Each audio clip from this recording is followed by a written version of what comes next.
Our topic for today's session is B2B marketing or business to business marketing. Before we proceed, so at the end of this session, you will be able to, these are session objectives, you will be able to understand what is B2B marketing, understand who B2B marketing is for, identify the types of B2B marketing, and lastly, identify B2B content marketing trends in 2020. So let us proceed. So again, I know you already understand what is B2B marketing, but let us just review.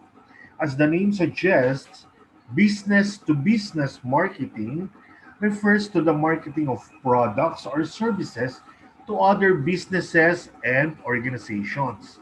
It holds several key distinctions from B2C marketing, which is oriented towards consumers. So yung business to business, syempre from the word itself, ang target natin ay yung mga businesses at organizations.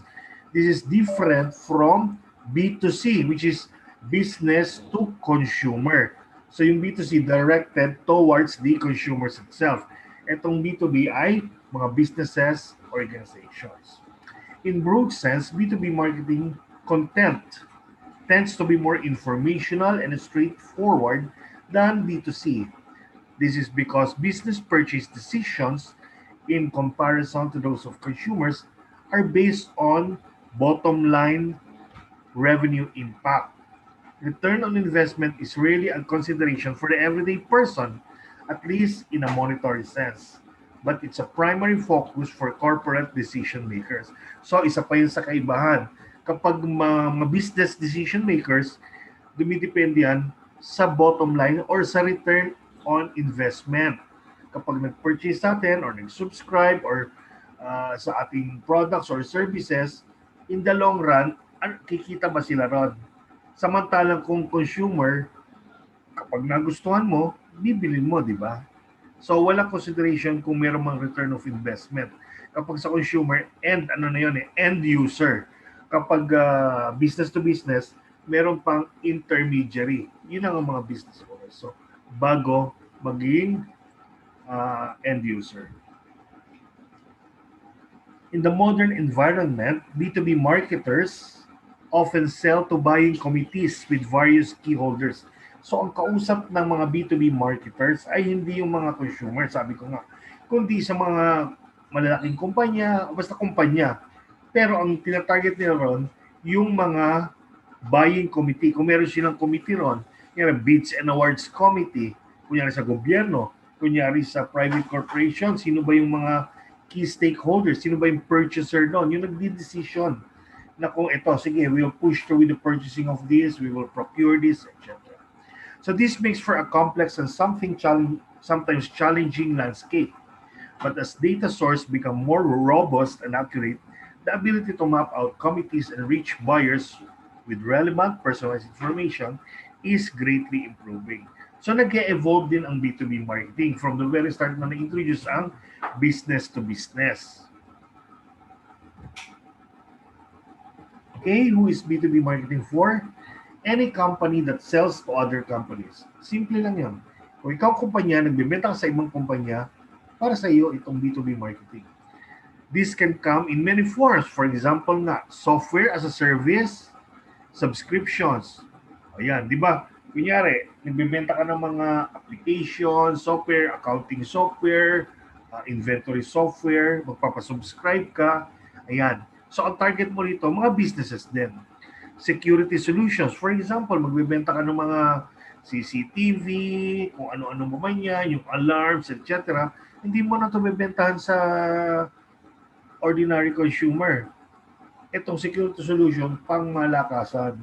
So, di ba? So, tools, accessories, office supplies. O, for example, furniture. Hindi ito yung katulad ng nakikita natin na furniture area sa Landmark or sa SM. Hindi. Ang tinatarget nito, mga offices. For example, merong tinatayong office sa Makati or sa dito sa Pasig. So, tatargetin agad nila ron. Sino ba pwede natin kausapin? So we can supply the tables and chairs, especially kung mga call centers yan, so mga tables and chairs. Many organizations fall under both the B2B and B2C umbrellas. Ibig sabihin nito, siyempre, hindi mo naman, kung ikaw ay kumpanya, hindi lang naman business to business. So, pwede ka rin mag-retail sa direct buyer. B2B marketing campaigns are aimed at any individual or individuals with control or influence on purchasing decisions. Kanina pati sinasabi, sino ba yung nag-decision kung magpa-purchase, magpa-procure o hindi? Ito yung tinatarget natin. These can encompass a wide variety of titles and functions from low-level researchers all the way up to the C-suite. So there are many types. So paano ba ina-apply or ini-implement ang B2B marketing? So blogs. So a mainstay for almost any content team. So regularly updated blogs provide organic visibility and drive inbound traffic to your site. Your blog can house any number of different content formats, pwedeng written, infographics, videos, case studies, and many more. So yung iyong kumpanya magkakaroon ng blogs, para lang kung meron kang website, meron ka rin interactive na blogs. So lahat ng information, disseminate mo sa target market. Search. Ano yung mga search? SEO best practice change as often as Google's algorithms. Ito yung mga search engines na naghahanap. Remember, ngayong currently, meron silang tatawag na data analytics. So kahit sa Facebook, gumagamit ng data analytics. Pinag-aaralan doon, sino-sino ba ang mga nagkiklik? Ano ba ang pattern ng buy? Ano ba ang pattern ng, for example, ito ating advertisement. So ano ba ang pattern ng nagkiklik ng interesado sa ating advertising? So, yung data analytics, yan. Kailangan yan. So, nagsisearch yan ngayon ng mga ganong patterns. So, making this tricky space to operate in. But any business-to-business marketing strategy, sabi rito, needs to account for it. Lately, the focus has been shifting away from keywords and metadata and more toward searcher intent signals. At yung sabi ko, ito yung mga patterns ng clicking patterns. Ano ba yung interest nila? Kung tayo gumagamit ng YouTube, ng Facebook, makikita natin yung, di ba may mga advertisement na sila na ini-inject. Itong advertisement na ito, sinasuggest nila dahil historically, pinuntahan natin itong mga advertisement na ito. So, ginagather yan. Pagkatapos, kung merong bagong content na related doon sa kilik mo dati, yun ang ipinu-push ngayon sa iyong site. Dati pwede kang basta-basta mag-skip. Ngayon hindi, 15 seconds na, mapipilitan kang really to view, to watch the advertising.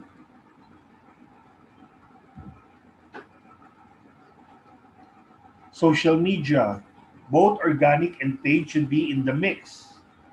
Ano yung organic? Ito yung may sarili kang Facebook account, Instagram account, kung ano-ano man mga LinkedIn account na pwedeng pumunta at mag-visit ang mga businesses, organizations, or consumers. Pwede rin paid. Ito yung makikita niyo na paid advertisements. Sila yung magpupush. May sarili silang data analytics. Sila yung magpupush sa tamang customer, sa tamang business organization. Social networks allow you to reach and engage prospects where they're active.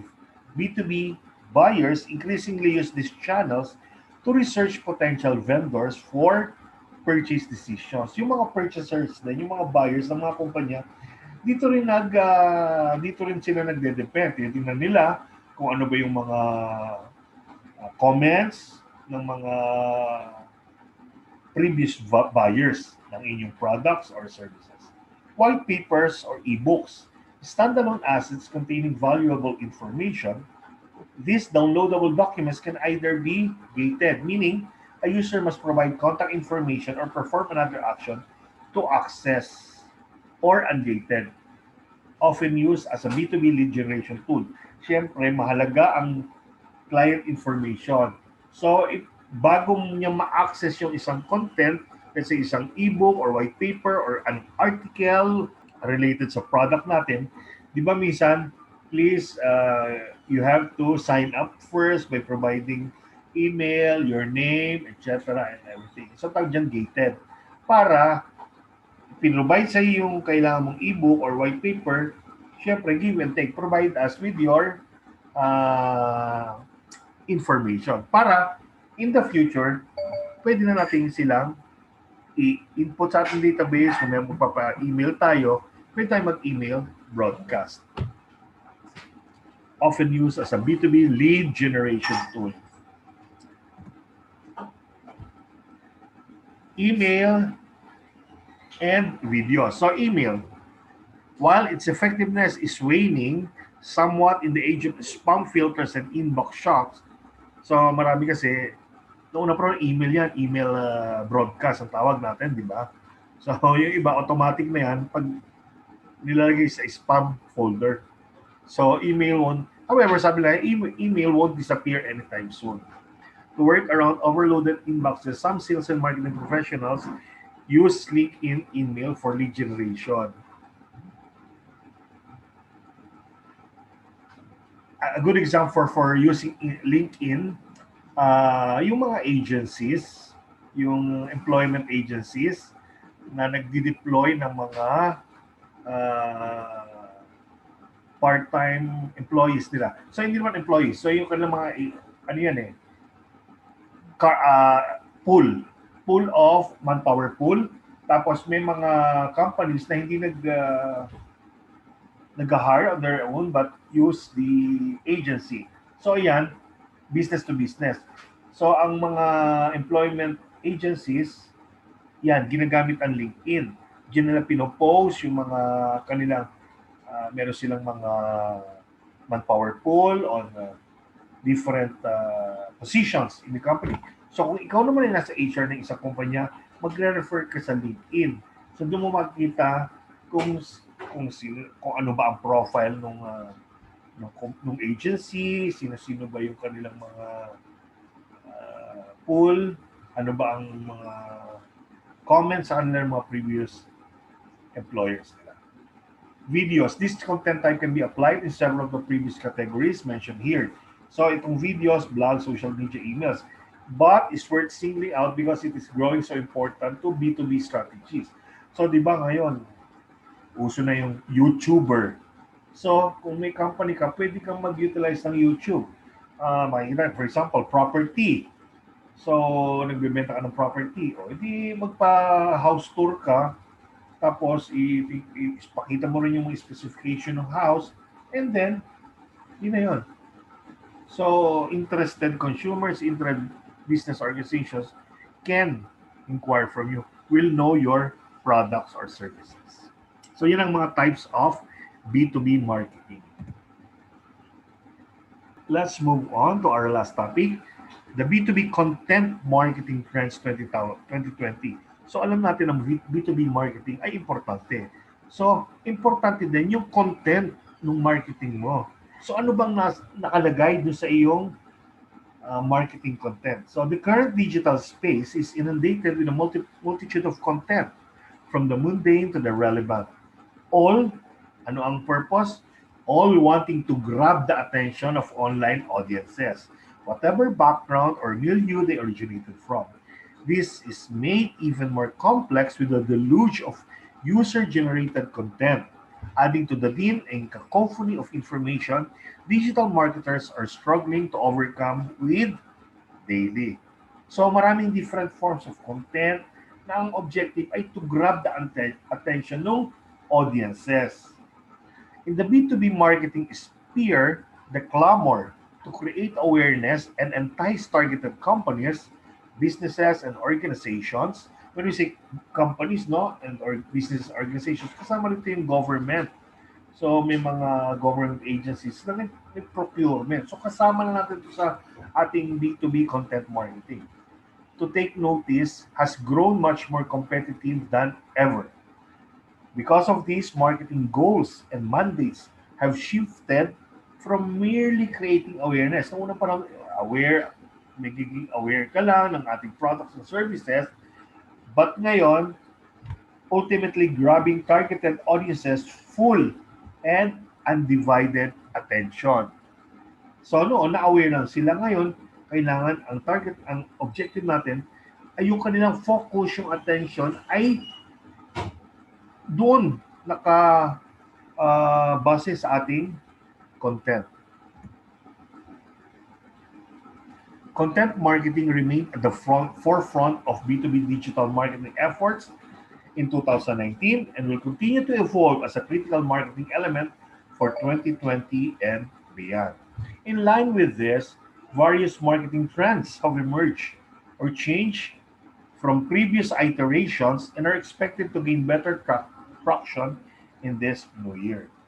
So, the following provides an overview of these emerging B2B content marketing trends for 2020, all geared towards helping digital marketers establish greater brand awareness, showcase knowledge and expertise in their respective fields, build connections, and win favor that can eventually influence the B2B decision making process. So, let's not forget our objective of content marketing is to uh, influence, to control the decision makers in the B2B process.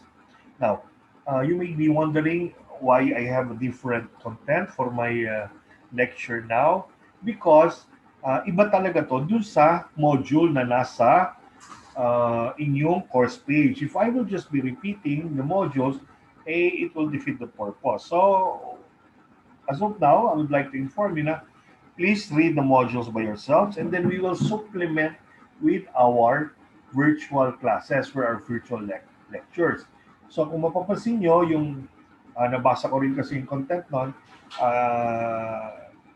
parang although it is global in nature kasi ang tinatakal doon puro US markets, dollar profits, bottom lines. Ito naman sa akin, pag mag-virtual class tayo, ina-adapt ko, ano ba yung current? Ano ba yung applicable sa Philippines? Kaya itong Marketing Trends 2020 na ito ay based in the Philippines. Let's see. So number one, content marketing remains vital as a lead generation tool. So, very important on content marketing. While many businesses have allocated considerable resources for their B2B marketing efforts, as evident in the continuous increase of digital ad spending, content marketing remains a vital lead generation tool that delivers results. So, napapansin nyo, di ba, ang daming ang digital ad spending? Although meron pa rin traditional advertisement, billboards, print ads, pero iba talaga pag digital ad spending. Wider ang reach. So, at saka talagang you will guarantee na hindi lang siya local based. So, pwede pang maging global. So, therefore, ang content marketing remains a vital sa lead generation. Targeted content remains as an active element in an inbound marketing arsenal, generating a higher percentage of high quality leads, resulting in a higher marketing return on investment received by up to 53% of digital marketers. Ito yung mga reasons, ito yung mga justifications why content marketing remains vital. Targeted content remains as an active element in an inbound, yun na nga, nasabi ko kanina, lead generation through content marketing can attract high-quality leads, influencers, and decision makers in the B2B buying process. This is confirmed by up to 55% of these B2B buyers who are significantly influenced by word of mouth referrals. So merong study, merong research undertaken, interviewing or gathering data from these B2B buyers. So in, in comparison with word of mouth referrals, mas nakaka-attract ng quality leads ang content marketing, digital content marketing. The most effective type of content for B2B marketers in lead generation for 2020 is still long form content or content with 1,000 words or more. Up to 79% of B2B buyers choose white papers as the most effective long form content as it is easily shareable among colleagues. Lead generation in the B2B market has also spread out to other forms of content, with video channels expected to bring bigger results this 2020. So, ibig sabihin nito, up to 70% of B2B buyers would do extensive research on brands and businesses by watching a video. B2B content marketing trends, again, number two, a deeper focus on targeted prospects. So, sino ba yung tina-target mong potential buyer? So, one of the main differences in B2B content marketing as compared to B2C is that itong B2C broadcasts general in a bid to attract as much consumer attention as possible. Very generic. While B2B marketers focus their content on their clients. Yan, specifically kilala, identified yung target market. However, B2B content marketers tend to create certain types of content simply because they like it or because other B2B marketers want and use them. Furthermore, they embellish this content with additional techy features that they think would make their content appear better. So medyo gawin natin yung content, gawin natin high-tech, gawin natin medyo hindi naman siya chipanga. So, pangmalakasan. So, this 2020 daw will usher in a new era of change as B2B content marketing trends focus more on delivering messaging and experiences based on what their targeted audience want, which is not necessarily similar to what B2B marketers prefer. So sabi nito, ito na may statistics, up to 90% of the best performing B2B content marketers focus more on specific informational and experiential needs of their targeted audiences as their top priority. The B2B marketing funnel has evolved as more decision makers are added to the decision making approval line. So up to 50% now of all B2B buyers are now millennials. And this has changed the decision-making process more dramatically. See, pinag-aaral na, ano ba yung buying pattern, consideration ng previous generation at saka itong mga millennials. Kasi based on the research, nakita nila, oh, ang mga decision makers natin mga millennials. So dapat adapted sa preference ng millennials. So, ito yung nag-change the decision-making process dramatically. They do more extensive research and move away from fillers and focus only on high quality and useful content. Exodus from theme sites. So, ano ba yung theme sites? Ito yung before, many B2B marketers have gotten away with the use of cheap theme or templated websites. Punta ka lang sa isang website na nag-offer ng ganitong templates, fill in the blanks, etc., etc., at yun ang ilo-load mo. So, sabi nila, sa ngayon, it will cheapen your content. But as more and more B2B buyers are exposed to advances in digital and internet technology, making them aware of the possibilities available in the market. The use of these sites would then be detrimental to B2B content marketers' campaign efforts. So instead na makakatulong daw, based on the research, medyo detrimental pa, nakakasama. The ease and simplicity of using pre-built templates when creating websites make them the most viable option by many B2B marketers. And this is where the problem arises. Kasi nga naman, yung ibang B2B marketers, mas madali nga naman yun, di ba? Why reinvent the wheel? Kung meron naman mga templates siya. Kaya lang, sabi nga rito, ang focus ngayon, ang trend ngayon, ay hindi na through templates. Since a multitude of sites use the same template formats, digitally savvy B2B buyers can spot them quickly. And this will reflect on how they perceive your business. Siyempre, kapag, sabi ko nga, kapag gumamit ka ng cheap, free, minsan free lang ito or a minimum subscription ng mga free templates, it cheapens your content and it reflects your business mismo. So, why would you compromise your business, kumbaga, yung iyong integrity, di ba? Number four, tailor-fitted communication through personalization. So kung ang B2C, target yan general public, ito tailor-fit. So customized through personalization. So B2B buyers have evolved dramatically in recent periods. Most would prefer or demand a more personalized service from their providers. The same is what they expect from the marketing content they consume. So again, here are the statistics. Up to 72% of B2B buyers expect personalized communication from the brands or organizations wanting to business with their company. So personalized, ibig sabihin, kunyari ikaw, meron kang Reyes Corporation, naka-address sa'yo. Kunyari may email.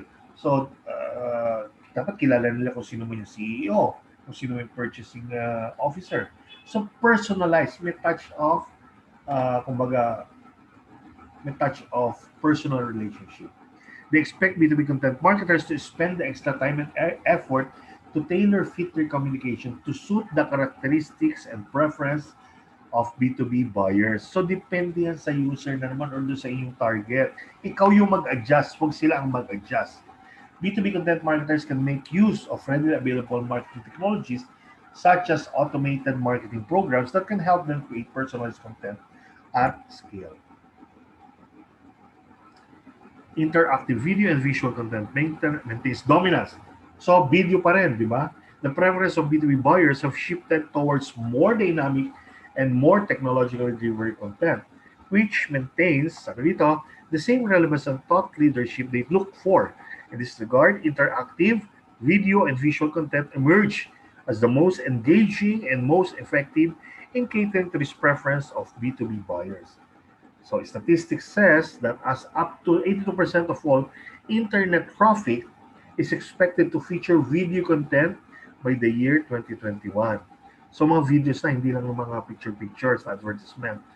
Up to 91% of B2B buyers also have shifted towards video as a more preferred type of content over the standard static staple. The 2019 B2B Content Marketing Benchmarking Report, nagbe-benchmark sila. So, talaga nagre-research, highlighted that up to 71% of respondents made use of video content in their marketing for this year, outranking ebooks, case studies, infographics, white papers, and webinars. As both B2B buyers and B2B marketers mature in their perspective of video, interactive video, and visual content has also evolved from being a mere top of funnel marketing tactic to become an effective content marketing strategy throughout the buyer journey. While video content can come in long form, short form, and live video formats, their effectiveness will rely on their storytelling effectiveness in how they show and not tell. Yan. So, difference ng telling and showing. Aside from the attention-grabbing visuals, B2B buyers are attracted to video content on how it can connect with them on a more emotional and intellectual level. Experiential content is slowly gaining ground. Ano ba yung experiential? Sheer amount of information floating in the digital space can overwhelm people in the business world. Even B2B buyers, they are inundated with media and news that it evolves into a level where it has become annoying to most.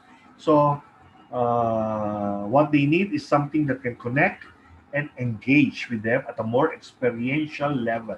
This is where experiential interactive content that delivers comparing experiences can come in and make differences. So, hindi lang basta-basta video. Kailangan may experiential content. Na-experience nung nanonood, nagbabasa, kung ano yung gusto nating ipabot sa kanila. Okay, research states that the new marketing arena has evolved where marketers are expected to compete on an experiential level.